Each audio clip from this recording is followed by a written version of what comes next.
Rainier Avenue Radio.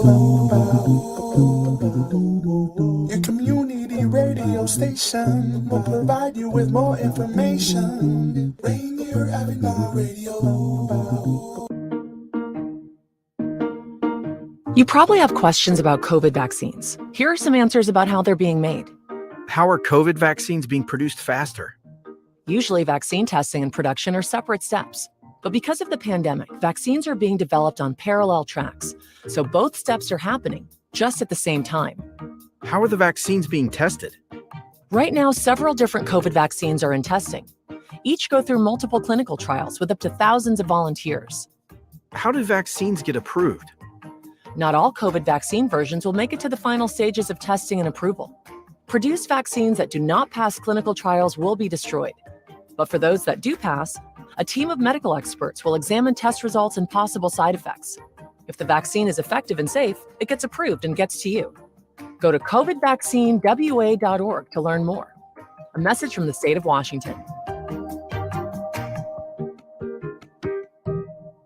Welcome to the Fitness Corner. I'm your host, Mark Bryant, and you're going to get a whole total body workout on my show, starting off with a warm-up, aerobics, strength training, cool down, and stretching every Friday from 11:30 to 12 right here on Rainier Avenue Radio.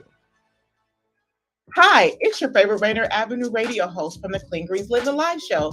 It's Queen Bree and Robin T. Our show is live every Thursday at 3:30 p.m. Pacific Standard Time with topics ranging from life on the farm, health and wellness, and race and social justice. We feature guests each week with expertise in activism, entrepreneurship, healing, and food justice. So come join your girls live every Thursdays at 3:30 p.m. Pacific Standard Time on the Clean Greens Living Live show. You can even call in and be a part of the show. See you then. Ở Washington, hầu hết chúng ta đều đồng ý rằng con đường dẫn đến sự an toàn nhất là khi chúng ta đặt điện thoại ra khỏi tầm tay. Nhưng điều đó không dễ làm, vì vậy hãy lan truyền thông điệp và làm gương. Trước khi bạn lên đường, đặt điện thoại của bạn vào hộp đựng găng tay, gài đặt nó với không làm phiền. Yêu cầu bạn bè và gia đình của bạn cũng làm như vậy. Bởi vì khi tất cả chúng ta đều làm phần việc của mình, sẽ tạo ra con đường an toàn hơn cho tất cả mọi người. Chúng ta hãy cùng nhau đến đó. Một thông điệp từ Ủy ban An toàn Giao thông Washington. You're listening to RainierAvenueRadio.world. Check us out on social media, Facebook and Instagram, RainierAvenueRadio.world, and on Twitter at RainierAvRadio. Welcome to Rainier Avenue Radio. This is Afternoons with Monique, recording live in Seattle, Washington, every Thursday at 1 p.m.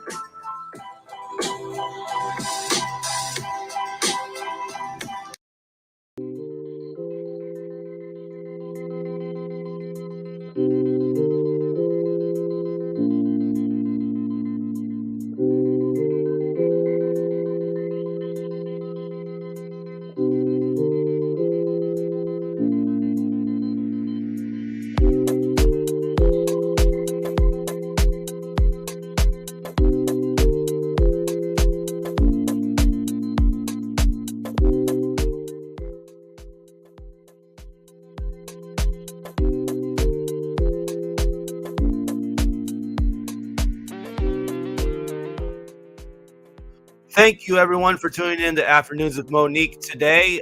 She'll be interviewing David Waggoner of Puget Sound Honor Flights. Our host is currently not here yet, but as soon as she arrives, we will start the show. So stay tuned right here on your community radio station, Rainier Avenue Radio, for Afternoons with Monique.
Good afternoon, Seattle. This is Monique Lee from the Afternoons with Monique radio show. You on Rainier Avenue Radio. And today, May 26th, is a few days before our Memorial Day weekend. And I have the pleasure of inviting one of our veterans to come on the show to honor the veterans on Memorial Day coming up. Please welcome to my show, Mr. David Waggoner. Thanks, Monique. Yes, how are you, David? I'm good. Well, thank you for joining us on this special episode honoring veterans before Memorial Day. Thank you for having me. Welcome to the show. So I had a chance to talk a little bit briefly with you earlier, and I understand that you are a Vietnam vet. You served our country for 26 years. And now you are living a civilian life, but there are some issues, some things that you would like to also share with our audience about what our veterans after the war coming home might have to endure or experience in their lives. So let's first get to know you and where you grew up and your service in Vietnam. We'd love to hear that. Okay, so where were you born and grew up? I was born in Pasadena, California, but it was right after the war, and my parents moved to the Seattle area. Mm-hmm. My grandparents lived in Issaquah, so basically, for the most part of my life, I've been in Issaquah, Washington, except for the 26 years serving on active duty. Okay. And how old were you when you were sent to Vietnam? I was 24. I got drafted in September of 1967.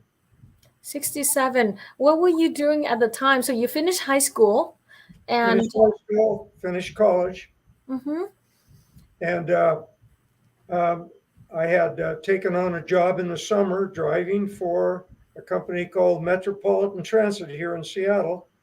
Mm-hmm. In September, along came this letter that said, "Greetings, you are hereby inducted into the Armed Forces of the United States." I still have that draft letter. Wow. And then, go ahead. And that started a 26-year career. I was on and off of active duty a couple of times, but then decided to finish a career. I see. So 1967, you received this draft letter. How did you feel when you received that? What was the mood in the country at the time around you? I know I wasn't born yet, but I saw some documentaries. The Vietnam War protest was in full swing in other parts of the country. How about Issaquah and Seattle, Washington? What was it like? It wasn't, in 1967, it wasn't as bad as it got later, which was in the 70s, mm-hmm. 71, 72, 73 timeframe. Mm-hmm. It got pretty ugly. But 67, we went about our work. I left to go to basic training, advanced infantry training, and then officer candidate school. And commissioned a second lieutenant. And within 4 months of being a graduate of officer candidate school, I left for Vietnam. Oh, wow. How long did you say it was? Within a little over 4 months after I graduated from officer candidate school, I left for Vietnam. I was a second lieutenant platoon leader, and went right into combat. Right. I was in combat by the end of May, early part of June of 67. And what kind of training did they provide you before you were sent over there? All kinds of field training, because I was infantry, mm-hmm. and later branch transferred to the quartermaster corps, but I was infantry, which is what we call ground pounders, because we would fight in the jungles, and that's what I was trained for. Wow. So you left your family. Tell us about your family at the time. Were your parents around, siblings? Tell Both us my about that. Yeah, both my parents were. I had a younger brother. He was born in 1960, Mm-hmm. so he was about 7 or 8 years old. Mm-hmm. My whole family was a little bit shocked in that along came the draft notice and off we go. Of course, Mm-hmm. in this day and age, there is no draft, Right. and it's all volunteer. Mm-hmm. And I did what I was supposed to do. I showed up for training, got trained, and then decided a little later on to make it a career. Right. And did your brother also join you in the service later? He did not. My brother's not served in the service. And this, I got to say this out loud. The service is not for everyone. I totally get that. I see. So you were sent to Vietnam still in almost like the moment you received the draft, 4 months later, you off, still 1967, and you went over there. Okay. Correct. My training was from 67 through 68. And in May of 69, I was in Vietnam. Wow. Okay. So there was a little bit of training on U.S. soil. Yep. Right. And you were over there. So I'm Vietnamese. So I grew up there. What was it like, as a serviceman, arriving to this tropical jungle? Where did you arrive? Hot. It was hot. And Yes. a lot of rain in the rainy season and very humid in the dry season. So it was a total different change of climate. Mm-hmm. I was probably the skinniest I've ever been in my life when I was in Vietnam. Just a little over 150 pounds. I've never been that weight ever again. Right.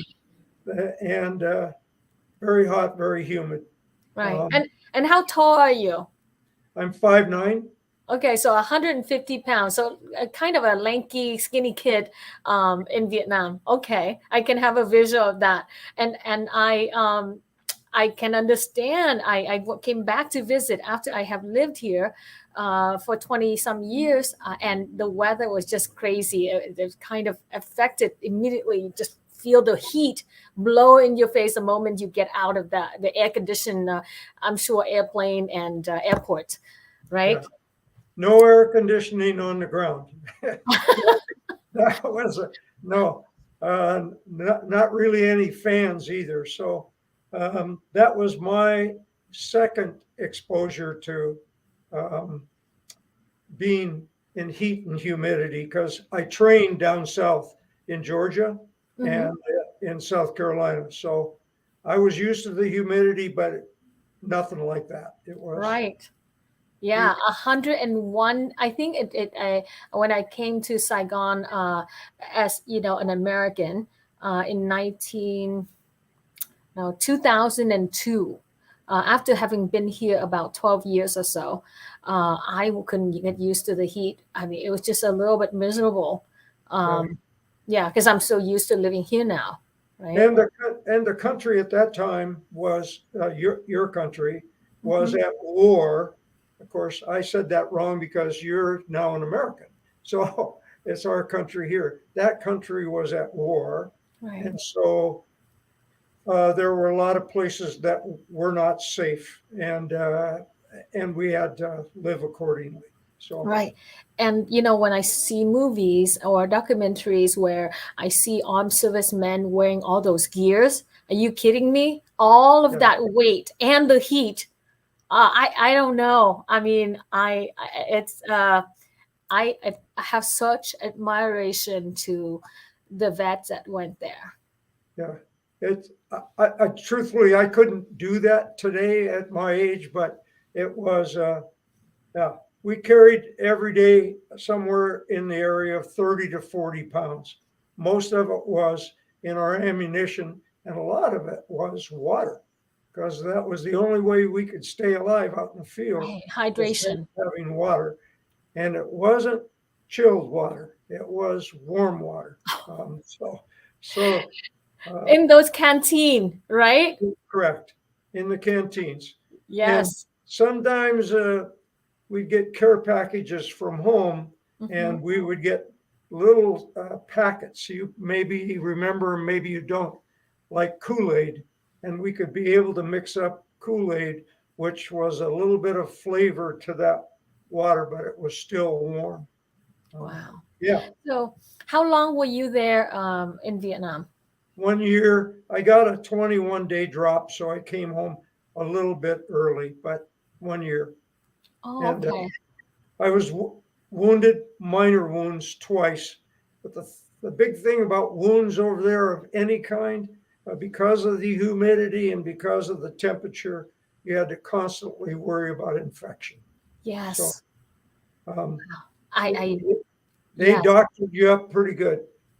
Yeah. I know. I lived there. I remember open wounds, maggots, things develop quickly in the heat and humidity. So, wow. And so you were injured where? I got involved in a booby trap. That's an explosive device. They call them a different name today than what it was, but it was usually detonated with wires, or you'd step on it and it'd go off. And I got shrapnel in the leg. I like Forrest Gump in the backside. So that put me in a hospital for a little while. But once those wounds began to heal, I was right back out in the field again. Wow. And when was the second time you got injured? Somebody else stepped on a booby trap and it somersaulted me in the air, and I landed on my back. Oh, okay. So you hurt your back at the time. Yeah, hurt my back. So the other thing that I talked to you about was we didn't know, but we were being exposed constantly to Agent Orange, just like the Vietnamese people. Right. And there's a lot of us now, even in older age, that came home with that problem. Well, the effect of the Agent Orange. It's So taken. You know how they get that name from Agent? You know where it came from? You know, I actually don't. I thought maybe I have read it. It's a chemical, but tell us what is it? In the supply depots where they kept it, it was a chemical in a barrel, and around the center of the barrel there was an orange stripe. That's how they identified it. That's where it got its nickname, Agent Orange. And it was in the water. It was in the groundwater. So some of us couldn't take showers every day or very periodically. So we'd see a bomb crater that had been filled with water, and we'd form security and then let the guys swim in it. Nobody knew that that groundwater was had contaminated. Yep, it was all contaminated, and so we swam in it. And I've seen a lot of friends and acquaintances actually die from Agent Orange. They've gotten back home here, and I think I told you about the one just recently that passed away from Parkinson's, and we know that that's Parkinson's a direct cause from his time in Agent Orange in Vietnam. Wow. We're halfway through the show at this point, and you're on Rainier Avenue Radio. I'm Monique Lee, the host of Afternoons with Monique. We are having Mr. David Waggoner from the Honor Flight Puget Sound on to share with us, honoring Memorial Day and the veterans that served our country, but also to share with us some of the effect post-war that veterans had to figure out and deal with. So please continue. I understand that we were talking about Agent Orange and the post-war effect that lingers to your friend Richard, who recently passed. And you were telling me on the phone earlier about the list that the VA published with all the what do you call those pre-existing or conditions that Uh-huh. you're diagnosed with a condition. Example, about 10 years ago, in 1998, I got diagnosed with prostate cancer. And my doctor kept saying, "You're too young to have prostate cancer." I was only in my 50s. And that cancer progressively got to the point where he said, "You're going to have surgery or radiation." So the VA actually diagnosed, because there is preemptive conditions. Example, I just talked about prostate cancer. It's on the list. All of the things, neuropathy, which I have in my legs, is on the list. All of these conditions now that we older guys, and I said to my heart doctor, "Do you think, since we have these and they're all on that list, that they're just coincidental?" And he shook his head and said, "No, they're not." So it's for all those vets, for all those years that went through that.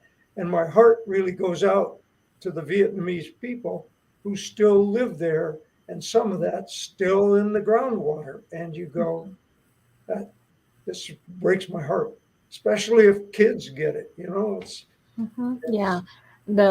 I've seen some video footage of it being released into the air, and it is the color of orange, and people get it. It defoliates. So Agent Orange, as I understand it, is a defoliator of leaves and branches. So basically, what they were doing with Agent Orange was to kill all living things that surround the area. Any kind of animal, trees, leaves, everything exfoliated and gone. It's a dead zone, so that the Vietnamese communists could not live off of the land. Correct. And the servicemen who serve our country would occasionally have to go into that land to perform combat. To be in combat with the Vietnamese, the Viet Congs. So yes, I see how the exposure to the land just doesn't stay on the land, but it stick to your person. When you come back, it is in your body. So I understand. So now, you after you came back, and you've been in the service for 26 years, what did you do since the war? So I retired. I had a skill before I went on active duty, and that skill was driving buses, commercial buses, transit buses, charter buses. And I actually returned to that skill set. And eventually I drove for a school district for a while, and then eventually ended my working career working for King County Metro as a Metro Transit operator. And I was also a driver trainer, which means I taught brand new drivers how to operate and drive buses. And so I retired from the Army, and then I retired from King County Metro in 2015. And now I'm busier than I've ever been because I volunteer. Right. What do you do in your volunteering role? So as we speak, I'm actually in the basement of the Museum of Flight because today was my volunteer day at the Museum of Flight. So I'm actually on your program here on the campus of the Museum of Flight, and love it. Love doing what I do here as a docent. I volunteer for a brand new program we talked about, and that is Veterans Last Patrol. where we actively mentor and become friends with veterans in hospitals. So I docent at the Issaquah Salmon Hatchery. That's a volunteer.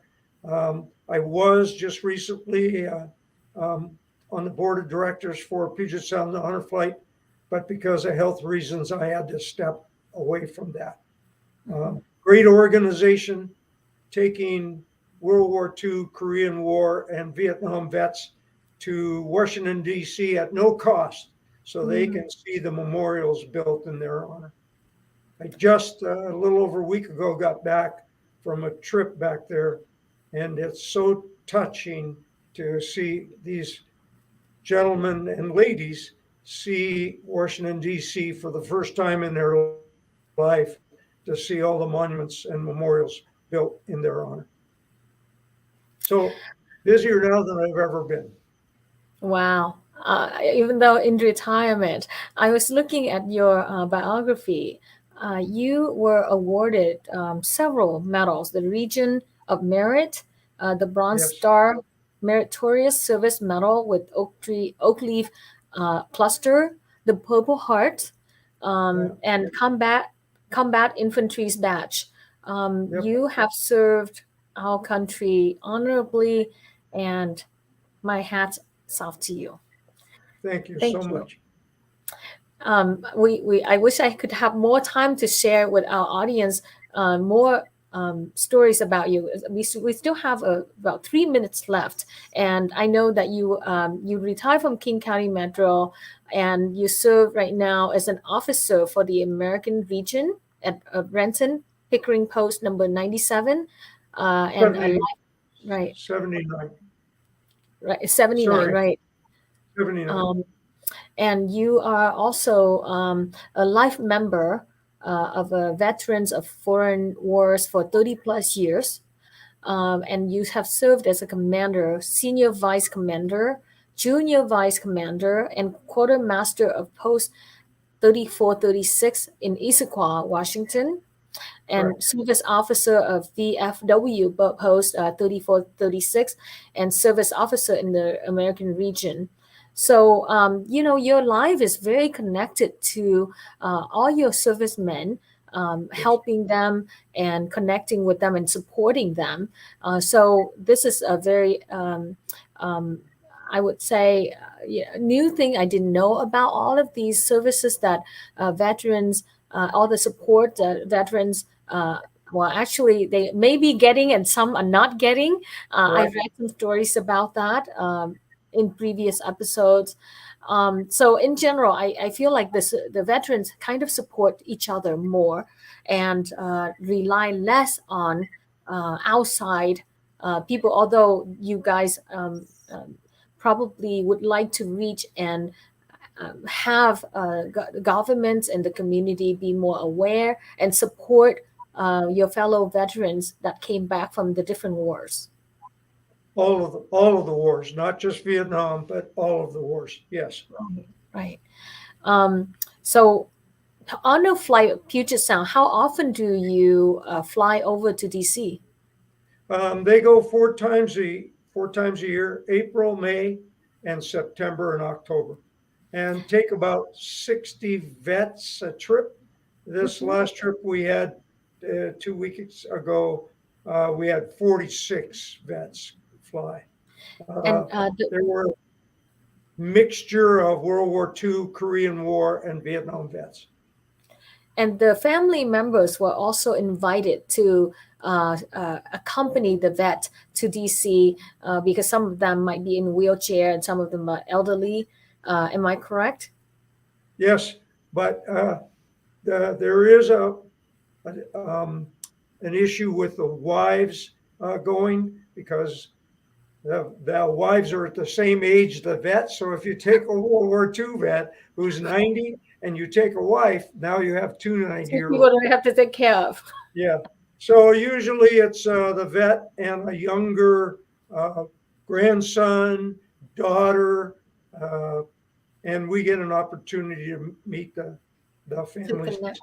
The most wonderful thing is for all those vets to begin to open up with the other vets, and the stories just come. It's just magical. Wow, that's amazing. Well, our time is up, and I really appreciate you coming on Afternoons with Monique to share with our audience about your story and honoring other vets that your community you representing.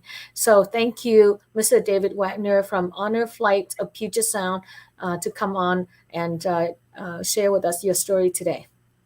Thank you, Monique. You have a great day. Have a great Memorial Day. Thank you. Next week, we are going to have Commissioner Hillary Franz from the Washington State. Let me see here. Washington State